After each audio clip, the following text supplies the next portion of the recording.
Hello, welcome back to Monday Quilt Chat. It is March the 20th, 2023. Is today the first day of spring, or is that tomorrow? Or is that the next day? I can't remember. Somewhere around the 20th something.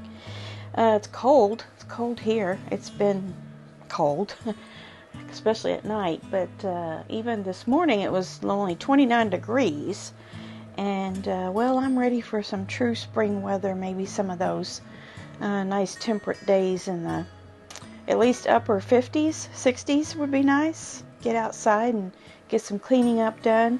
As a matter of fact, Mark and I were wanting to get out this afternoon and clean up in the yard some. We have a lot of trees around here, and from all the windstorms that we've had, there's lots of debris to pick up. It's not terrible, but well, when you get into doing it, it's terrible. Let's just face it, because you're doing all that bending over and stuff. But spring is upon us. I have faith that we will have those days very soon. Now, when we were in the Vegas area, they had some nice days like that here, which we missed. Unfortunately, we missed them. We were there being cold. I have been working a lot on this. Look at that. Isn't that pretty? That's the not second to the last, that's the third to the last block of the red and white quilt. I have another one laying here that's in these stages. I have the 9 pieces that need to go together, so all I have to do is sew those together. Then I have one more block, and I was on Sew Yardie Stash Saturday night, and I was able to pick up a 108 by 108. It's a toile that I got, and I'm hoping that it's going to look good with this. I hope it's not too beigey. Some of the blocks in the quilt are a little more beigey, but I don't know. I'm hoping it's going to work. If not, I'll use it in something else and keep looking. But I didn't want anything modern or what's the word? I didn't want anything Lori Holtish. I mean, I like her stuff fine, but it's not my style, and that's not what this quilt is about at all. So, yeah, I'm moving right along on that. But this is not a Finish It Friday. This is a quilt chat, and I was asking Mark on the way over here to the she shed, what in the world should I talk about this week on Quilt Chat? What could I talk about? It's like, I don't have anything to talk about. Of course, I have lots to talk about, but I don't have anything like big exciting news or anything like that. So I thought, well, first I saw this stack of books, quilt books, sitting on the coffee table in the house, and I was like, here's what I'm going to talk about. I'm going to talk about the books that I've gotten recently. And I don't know if I've just lucked up on book sales, or there's just a lot of book sales going on lately. But yeah, I've acquired a few quilting books, and I think it's stuff that I will actually make something out of. Hopefully, that's the idea, isn't it? But if nothing else, we can always just sit and thumb through our books, right? It feels good. It feels real good. It's like perusing the candy counter or something, isn't it? So let me show you what I got. First of all, one of the stores had the Jolly Bar books on sale. I guess it was Fat Quarter Shop because, Kim Jolly, right? The Jolly Bar. I didn't have any of these Jolly Bar books. So they were all on sale for like, I don't know, $6 or something. It was a ridiculous price. I thought, well, I'll just get them all for that price. There's 4. So I have all of the Jolly Bar books. And I tell you, these patterns are so simple. What's a Jolly Bar? It's a 5x10 bar. So just imagine layer cake cut in half. That's Jolly Bar. And it's the same amount. There's usually 40 or so pieces in a Jolly Bar. So really you have 2 Jolly Bars if you have a layer cake. So if something in here calls for 2 Jolly Bars and you have a layer cake, you've got enough. Plus some background usually. But these are like super, super simple quilts. And, you know, if you need a fast quilt, these would probably do it. So, got all four of those. Let me just show you. This first page here on the contents shows all of them without showing the measurements and all. So I think I can show them to you. Well, this one doesn't. Volume 1 does not. Of course, the first one I'll pick up. Oh, here it is. So there are some of the blocks that you can make quilts out of from Volume 1. Easy. See that heart right there? That's real easy. A house. Super simple. And I think in Volume 2, is it in the back again? Nope. Well, they don't have them in here. Or do they? Yeah, I don't see a full page of all the different blocks in this one. For some reason, in this Volume 2, they don't have that. Let me see Volume 3. Volume 3, I think I saw it right in the front. See, there's a for instance of what you can do at the first 2 rows, of what you can do with 1 jelly bar. And then the second set is what you can do with 2 jelly bars. So that's Volume 3, if you like that. And then Volume 4. Let's see if they did it on the same format, or they're going to keep me wondering. Okay, here they put it in the table of contents. So those are the different blocks you can make quilts out of using jelly bars or layer cakes. So I like these metal or plastic coated metal spiral bound, because you can lay your pattern flat. You know, you don't have to like anchor down your book because it's humped over. I like that. Okay, the other books that I got, this one's by Lisa Alexander, Scrap School.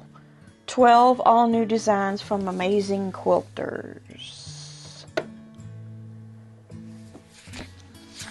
Let me see if there's a page that has them all on it. I probably can't get that lucky with this. No.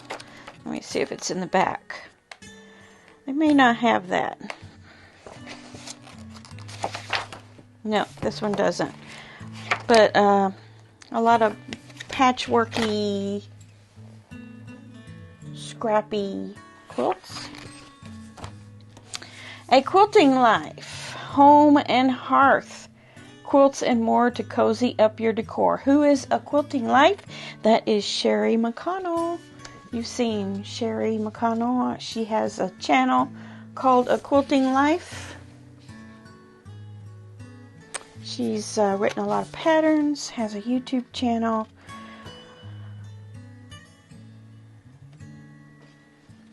Here's some of her creations that she has in the book.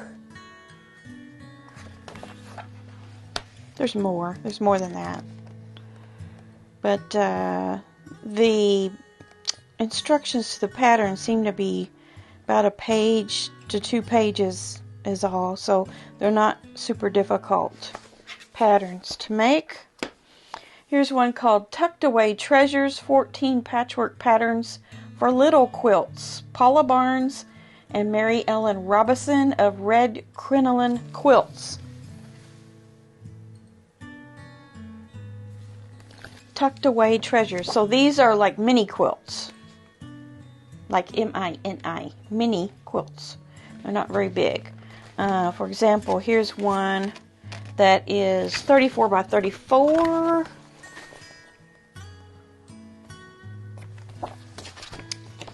Let me see. Here's one that's 16 and a half by 20 and a half. I'm not showing you very good. So they're just little quilts. 14 patchwork patterns for little quilts.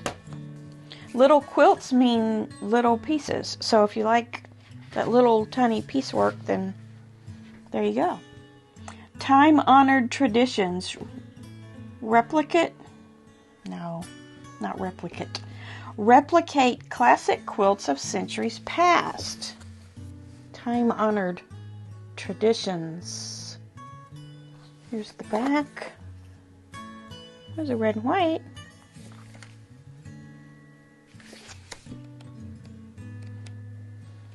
Talks about fabric selection. The red and white in here is called Garden Path Table Topper.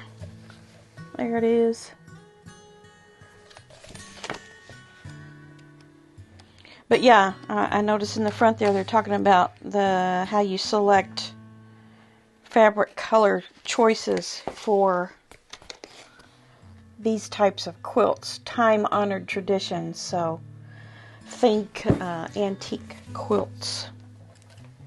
And then I have Simply Beautiful Dresdens. Create 18 quilts with one template by Missouri Star Quilt Company. Did y'all have this? Nice book. It's got it's bound like this, but it also has a spiral bound inside. Here's the inside of it, see? So I was looking at this the other day, and there's one template in here, but it's just a paper, like one of the pages. You could get some template material, and oh, here it is. Here's some templates. So there's different ones. You can make that different sizes and make all your Dresden.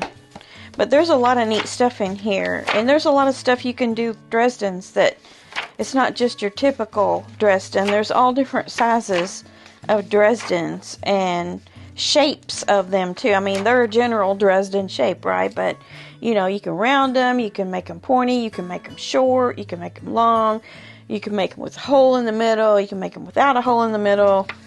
There's quite a bit, of versatility there in using a Dresden.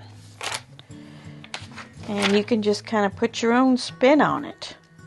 And that's what this book is teaching.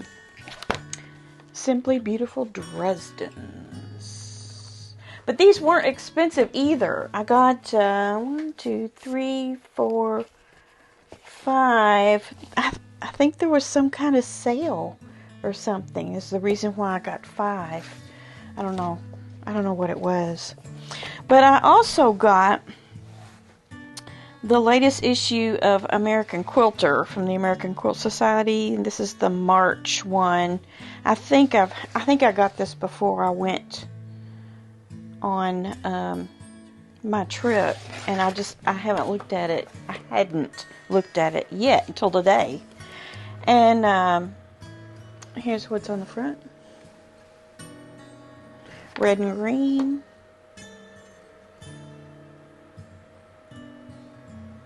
Says Hexagon's history and a quilt to make. Yeah, I'm going to talk about that. Antiquing for quilts. Quilts that hang. And Jane Stickle crosses generations. I'm not sure what that means, but Jane Stickle, she's an applique guru, isn't she? I think that's who that is. But there's an article on Did You Know? And it's all about hexagons and the history of hexagons. I wanted to share it with you. It's interesting. Now, when we do English paper piecing to come out with hexagons, we all know English paper piecing kind of speaks for itself, right? It's from England. It's from the United Kingdom. So I wanted to read a little bit of this to you, not everything, but I found it interesting, so I think you might too. It says hexagon patchwork was as popular 200 years ago as it is now. That's true.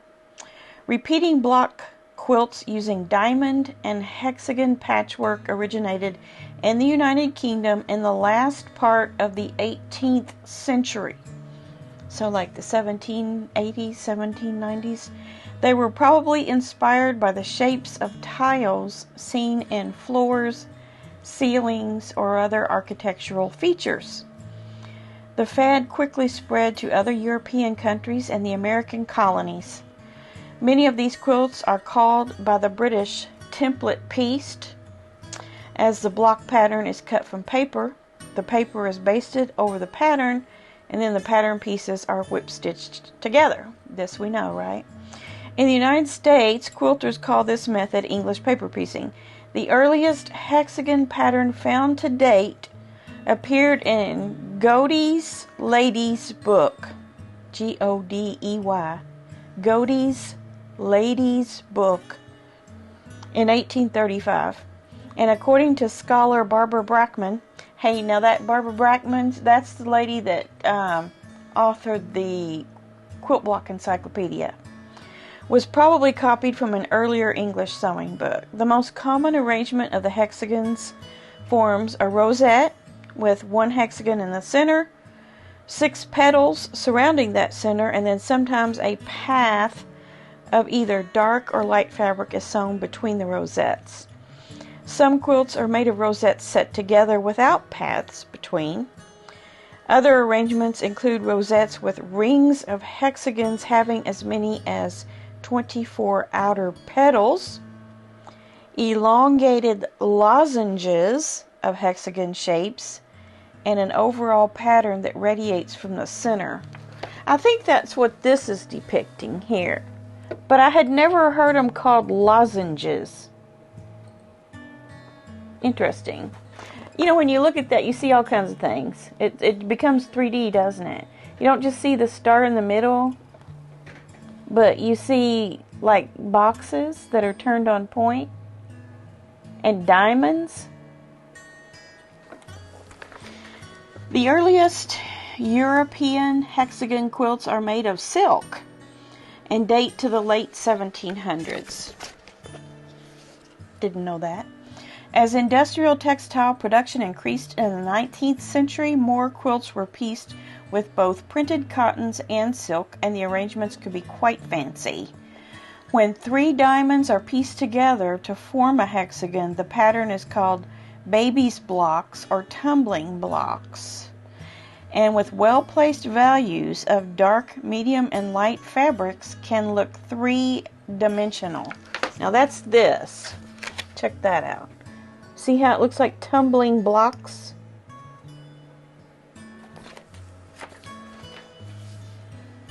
Charm quilts are made by collecting enough patches so that no fabric is repeated. Charm quilts. And hexagons were a popular one-patch design for this fad. The early hexagon quilts made this way are called beggars' quilts in the Netherlands. They're called beggars' quilts in the Netherlands. Didn't know that. No one would believe that one person might have the required 2,000 different fabrics to make her quilt. She had to beg patches from her friends and family. Cool. Hexagon quilts make a revival in the form of grandmother's flower garden, in which the rosettes are joined with green cotton paths. Think of walking through beds of flowers on a green grassy path. Today, modern quilters love hexagons and are finding wonderfully new and creative ways to use them. That's true. My mother purchased a quilt from an Amish woman that she knew back in the 90s. And she purchased it for me because she knows I would appreciate something like that. But I think mostly she was just trying to help out the lady because she was selling the quilt. But that's what it is. It's hexagons. It's that mother's flower garden. Is that what it's called? Mother's flower garden? Grandmother's flower garden with the green around it. And it's that more of a minty kind of green. And I still have that. By the way, that's in my collection. But that was my first hexagon quilt acquisition, I guess you could say. And of course, you know I'm working on my K-facet hexagon quilt, and I have a piece about, like, let's say it's this long and this wide. So I need to do that probably 8 or 10 more times, that's all. But that thing about Beggar's quilt, and how she would have to beg for different kinds of fabric so that there would be no repeats. That's really interesting. So I'm looking at something. Hold on just a second.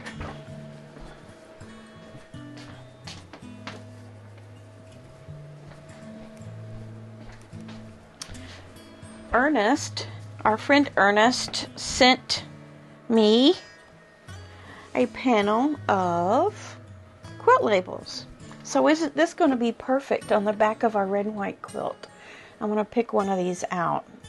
I think I might, I don't know, there's 1, 2, 3, 4 by 7. There's 28. Dare I create a post or something on Facebook letting you choose which one you like? Probably everybody would pick a different one. It wouldn't really help me any, would it? I'll have to, maybe I'll have to pull out my top 3 and then let you guys have a little contest over which one I choose, which one I actually use. So thank you, Ernest, for that. And also, if you're on the Facebook group, there is a post by him, and it has links to fabric companies that offer free patterns.